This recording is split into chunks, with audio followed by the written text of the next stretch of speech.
Pawan sir మా ఊరికి road వేయించండి అంటూ న్యూస్ ప్రచురించిన వార్తకు డిప్యూటీ సీఎం పవన్ ట్విట్టర్ వేదికగా స్పందించారు.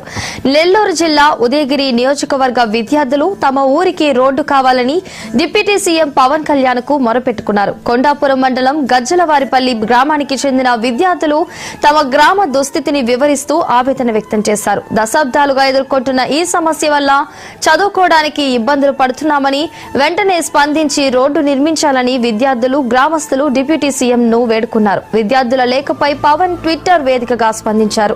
విద్యార్థుల వేదన తనను కదిలించిందని తెలిపారు. వెంటనే జిల్లా కలెక్టర్ తో మాట్లాడి తక్షణమే గజ్జలవారిపల్లికి రోడ్డు మంజూరు చేశారు Pawan Kalyan.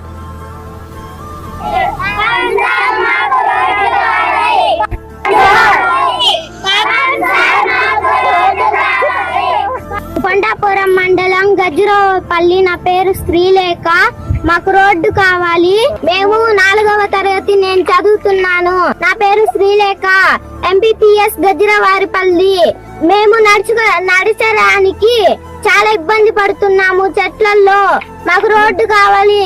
CM sir please మాకు రోడ్డు కావాలి సార్. పవన్ సార్ మాకు రోడ్డు కావాలి. గజ్జలవారిపాలెం చదువుతున్నాను, 4వ తరగతి. మాకు రోడ్డు కావాలి. నడుచుకుంటా వెళ్ళడానికి మాకు చాలా ఇబ్బంది అవుతుంది. పవన్ సార్ మాకు రోడ్డు దయచేసి రోడ్డు వేపియండి. నుంచి రావడానికి పోవడానికి ఇబ్బందిగా ఉంది. 3 కిలోమీటర్లు నడవాలి పిల్లలు. వర్షం పడినప్పుడు ఇబ్బందిగా ఉంది. బురద ఎక్కువగా ఉంది. దయచేసి మాకు రోడ్లు వేపియండి సార్. ధన్యవాదాలు. పవన్ సార్ తొందరగా రోడ్లు వేపియండి.